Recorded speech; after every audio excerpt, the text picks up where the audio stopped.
Hi dear friends, ഇന്ന് ഞാൻ നിങ്ങളുമായിട്ട് ഷെയർ ചെയ്യുന്നത് നല്ല നാടൻ എരിവുള്ള മിക്സറാണ് കേട്ടോ. നിങ്ങൾക്കിത് തീർച്ചയായിട്ടും ഇഷ്ടപ്പെടും. കുട്ടികൾക്കും വലിയവർക്കും വളരെ ഇഷ്ടമാവുന്ന തരത്തിലുള്ള ഒരു മിക്സറാണിത്. നിങ്ങൾ വീട്ടിൽ ഇങ്ങനെ തന്നെ തയ്യാറാക്കി നോക്കൂ. അപ്പോൾ നിങ്ങൾക്ക് ഈ വീഡിയോ തീർച്ചയായിട്ടും ഇഷ്ടപ്പെടും. ഇഷ്ടപ്പെട്ട് കഴിഞ്ഞാൽ നിങ്ങൾ വീഡിയോ ലൈക്ക് ചെയ്യാനും ഷെയർ ചെയ്യാനും കമൻറ്റ് ചെയ്യാനും സബ്സ്ക്രൈബ് ചെയ്യാനും മറക്കല്ലേ. അപ്പോൾ നമുക്ക് റെസിപ്പി ഒന്ന് കണ്ടു നോക്കാം.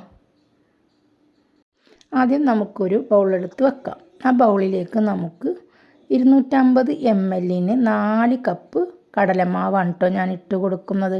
നിങ്ങളുടെ കയ്യിൽ ഇത്രയും അധികം കടലമാവില്ലെങ്കിൽ നിങ്ങൾക്ക് 2 കപ്പ് കടലമാവും 1.5 കപ്പ് അരിപ്പൊടിയും നല്ല വറുത്ത അരിപ്പൊടിയും നിങ്ങൾക്ക് എടുക്കാം. പക്ഷേ ഞാൻ ഈ മിക്സർ തയ്യാറാക്കിയിരിക്കുന്നത് വെറും കടലമാവ് വെച്ചിട്ടാണ് കേട്ടോ.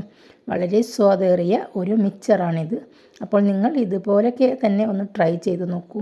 എന്നിട്ട് ഞാനിതിലേക്ക് 1 ടേബിൾ സ്പൂൺ നല്ല എരിവുള്ള മുളക് പൊടിയും 1/2 ടേബിൾ സ്പൂൺ കാശ്മീരി മുളകും പൊടിയും 1/2 ടീസ്പൂൺ കായപ്പൊടിയും പിന്നെ നമുക്ക് ആവശ്യത്തിന് ഉപ്പ് അതും കൂടി നമുക്കിതിലേക്ക് ചേർത്ത് നന്നായിട്ട് തന്നെ നമുക്ക് മിക്സാക്കി കൊടുക്കാം കേട്ടോ.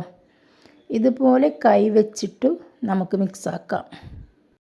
ഇനി നമ്മളിത് കുഴച്ചെടുക്കണം. അതിനായിട്ട് നമുക്ക് കുറേശ്ശെ വെള്ളം ഒഴിച്ചിട്ട് നമുക്ക് ഇത് കുഴച്ചെടുക്കാം. എന്നിട്ട് നല്ല സ്മൂത്തായിട്ടിരിക്കണം കേട്ടോ നമുക്കിത് കുഴച്ചെടുക്കേണ്ടത്. ഗോതമ്പിൻ്റെ മാവൊക്കെ കുഴച്ച് നമ്മൾ നല്ല സ്മൂത്താക്കിയിട്ട് എടുക്കില്ലേ, അതുപോലെ വേണം ഇത് കുഴച്ച് സ്മൂത്താക്കിയിട്ട് എടുക്കാൻ. കണ്ടോ, ഇതുപോലെ വളരെ സ്മൂത്തായിട്ട് നല്ല സോഫ്റ്റായിട്ടിരിക്കും കേട്ടോ നമ്മുടെ ഈ കടലമാവ്. ഇനി ഇത് കുഴക്കാനായിട്ട് കുറച്ച് ഓയിലോ വെളിച്ചെണ്ണയോ നമ്മുടെ കയ്യിലേക്ക് സ്പ്രെഡ് ചെയ്ത ശേഷം അങ്ങനെ വെച്ച് നമുക്കൊന്ന് കുഴച്ച് കൊടുക്കാം. കണ്ടില്ലേ എന്ത് സോഫ്റ്റാണെന്നറിയോ ഈ കടലമാവിന്. അപ്പോൾ ഇതുപോലെ തന്നെ നിങ്ങളും തയ്യാറാക്കിയെടുക്കാം. ഇനി നമുക്ക് വേണ്ടത് ബൂന്തി തയ്യാറാക്കണം. അതിനായിട്ട് നമുക്ക് കടലമാവ് നമുക്ക് വേറൊരു ബൗളിൽ എടുത്തതിന് ശേഷം മിക്സാക്കിയിട്ട് നമുക്ക് ബൂന്തി തയ്യാറാക്കാം. ബൂന്തി ഞാൻ തയ്യാറാക്കുന്നത് ഈ മാവിൽ നിന്ന് പകുതി എടുത്ത് ഒരു ബൗളിൽ ഇട്ടതിന് ശേഷം അതിലേക്ക് കുറച്ച് വെള്ളം ഒഴിച്ചിട്ട് നന്നായിട്ട് കൈവച്ച് ഉടച്ച് കൊടുത്തിട്ട് കയ്യിൽ വെച്ച് മിക്സാക്കുകയാണ് കേട്ടോ. നിങ്ങൾക്ക് ഇങ്ങനെ ഇഷ്ടമില്ലെങ്കിൽ നിങ്ങൾ ഒരു ബൗളിൽ കുറച്ച് കടലമാവും അതിനനുസരിച്ച് എരിവ് ചേർക്കുക. മുളക് പൊടി, കാശ്മീരി മുളക് പൊടി, കായപ്പൊടി, ഉപ്പ്, വെള്ളം ഇതെല്ലാം ഒഴിച്ച് നല്ല കട്ടിക്ക് കലക്കിയെടുക്കാം. നിങ്ങൾക്ക് അങ്ങനെ വേണമെങ്കിലും ചെയ്യാം. പക്ഷെ ഞാനിവിടെ ചെയ്തത് ഇതുപോലെയാണ് കേട്ടോ. നമ്മൾ കുഴച്ച് വെച്ച മാവിൽ നിന്നും കുറച്ചെടുത്തിട്ട് ഇതുപോലെ നമ്മളെല്ലാതും ഇട്ട് കുഴച്ചെടുത്തതായതുകൊണ്ടാണ് അതിൽ നിന്ന് കുറച്ചെടുത്ത് കട്ടയില്ലാതെ ഇതുപോലെ നല്ല കട്ടിക്ക് മിക്സാക്കിയിട്ട് എടുക്കാം. നമുക്ക് നല്ല സോഫ്റ്റായിട്ട് കുഴച്ചെടുത്തത് കൊണ്ട് തന്നെ നമ്മുടെ ഈ മാവ് നല്ല സോഫ്റ്റാണ് കേട്ടോ. കണ്ടോ, ഇനി നമുക്കിതൊന്ന് മാറ്റി വെക്കാം. ഇനി നമുക്ക് നമ്മുടെ നൂൽപുട്ടിൻ്റെ അച്ചെടുക്കാം. അച്ചിൽ നിന്നും ഒരുപാട് ചില്ലുകളുണ്ടാവും. അതിൽ നിന്ന് നമുക്ക് ഇതുപോലെ വലിയ ഓട്ടയുള്ള ചില്ല് നമുക്ക് തിരഞ്ഞെടുക്കാം. എന്നിട്ട് ഈ അച്ചിൻ്റെ ഉള്ളിലെല്ലാം നമുക്ക് എണ്ണ തേച്ച് പിടിപ്പിക്കാം. ഓയിലോ വെളിച്ചെണ്ണയോ നമുക്ക് ഒന്ന് തേച്ച് കൊടുക്കാം. എന്നിട്ട് നമുക്ക് ഈ നൂൽപുട്ടിൻ്റെ ചില്ലിനുള്ളിലേക്ക് നമുക്ക് കുറച്ച് മാവ് നിറച്ച് കൊടുക്കാം. വളരെ സോഫ്റ്റായ മാവായതിനാൽ തന്നെ നമുക്കിത് പെട്ടെന്ന് ചുറ്റിച്ചെടുക്കാൻ കഴിയും. ഇനി നമുക്ക് അടുപ്പിലേക്ക് പാൻ വെച്ചതിന് ശേഷം വെളിച്ചെണ്ണയോ ഓയിലോ ഒഴിച്ചു കൊടുക്കാം. നമുക്ക് ആവശ്യമുള്ളത്ര ഓയിൽ ഒഴിച്ചു കൊടുത്താൽ മതി. അധികമൊന്നും ഒഴിക്കേണ്ട. തീ കൂട്ടി വെക്കാം. എന്നിട്ട് ഈ നൂൽപുട്ടിൻ്റെ അച്ചിലുള്ള മാവ് നമുക്ക് ഇതുപോലെ ഒന്ന് ചുറ്റിച്ച് കൊടുക്കാം. നമുക്ക് സേമിയം നൂഡിൽസൊക്കെ ഇരിക്കുന്ന പോലെ ഇതുപോലെയാണ് കിട്ടുക കേട്ടോ.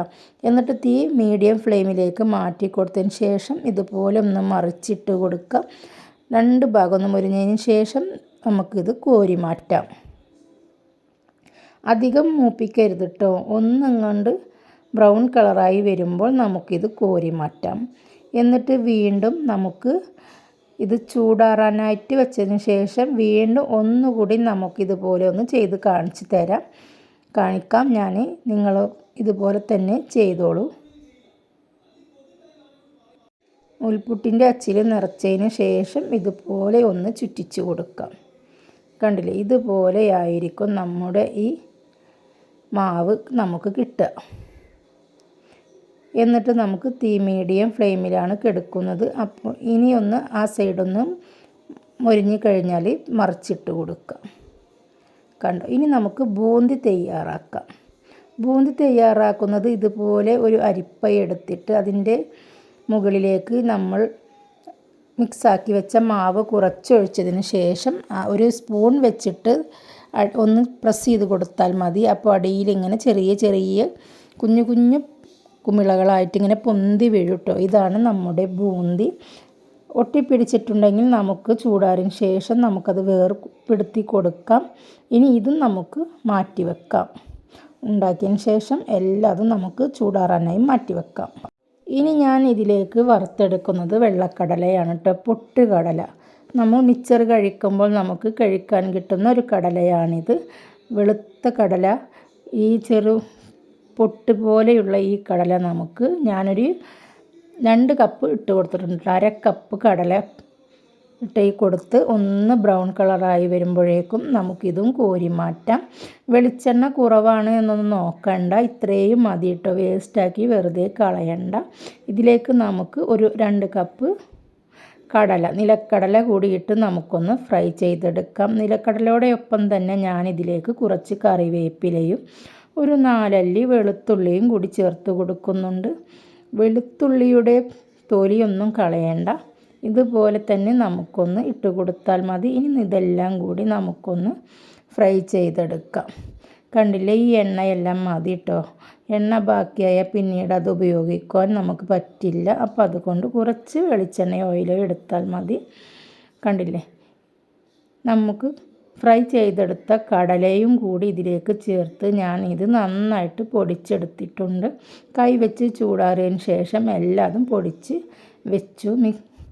ഇപ്പോൾ നോക്കൂ, വളരെ രുചികരമായ ഒരു മിക്സറാണ് നമുക്കിവിടെ കിട്ടിയിരിക്കുന്നത്. കടയിൽ നിന്നൊക്കെ വാങ്ങുന്ന അതേപോലെയുള്ള മിക്സറാണ്.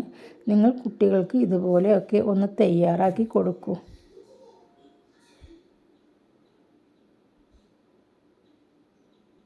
ഇനി ഇതിലേക്ക് നമുക്ക് നല്ല എരിവുള്ള കുരുമുളക് പൊടി 1 ടീസ്പൂൺ ചേർക്കാം. 1 ടേബിൾ സ്പൂൺ ആണ് കേട്ടോ ചേർത്ത് കൊടുത്തിരിക്കുന്നത്. ഒരു 1/4 ടീസ്പൂൺ മഞ്ഞൾപ്പൊടി, പിന്നെ കുറച്ച് ഉപ്പ്. എന്നിട്ട് നന്നായിട്ട് തന്നെ കൈവച്ച് നമുക്ക് മിക്സാക്കി കൊടുക്കാം. ഒട്ടും കൂടുതലുണ്ടാവില്ല കേട്ടോ, എരിവും ഉപ്പും എല്ലാം കറക്റ്റായിട്ടിരിക്കും. വളരെ രുചികരമായ ഒരു മിക്സറാണിത്. നമ്മൾ പീടികയിൽ നിന്ന് വാങ്ങുന്നതിനേക്കാളും നമുക്ക് വിശ്വസിച്ച് കഴിക്കാം. ഇതുപോലെയൊക്കെ തയ്യാറാക്കിയിട്ട് വീട്ടിൽ തയ്യാറാക്കി നമുക്ക് കുട്ടികൾക്ക് വിശ്വസിച്ച് കൊടുക്കാം. വളരെ രുചികരമായ ഒരു മിക്സർ. നിങ്ങൾ ഇതുപോലെയൊക്കെ ഒന്ന് തയ്യാറാക്കി നോക്കൂ. എന്നിട്ട് ഫീഡ്ബാക്ക് അറിയിക്കാൻ മറക്കല്ലേ. നമ്മുടെ ഈ മിക്സർ നമുക്ക് ഉണ്ടാക്കി കഴിഞ്ഞാൽ 1 കിലോനോളം ഉണ്ടാവും കേട്ടോ. അപ്പോൾ നിങ്ങൾ ഈ വീഡിയോ ഇഷ്ടപ്പെട്ടാൽ ലൈക്ക് ചെയ്യുക, ഷെയർ ചെയ്യുക. എന്നിട്ട് ചൂടാറി കഴിഞ്ഞാൽ നമുക്കിത് ഭരണിയിൽ എടുത്ത് വെക്കാം കേട്ടോ.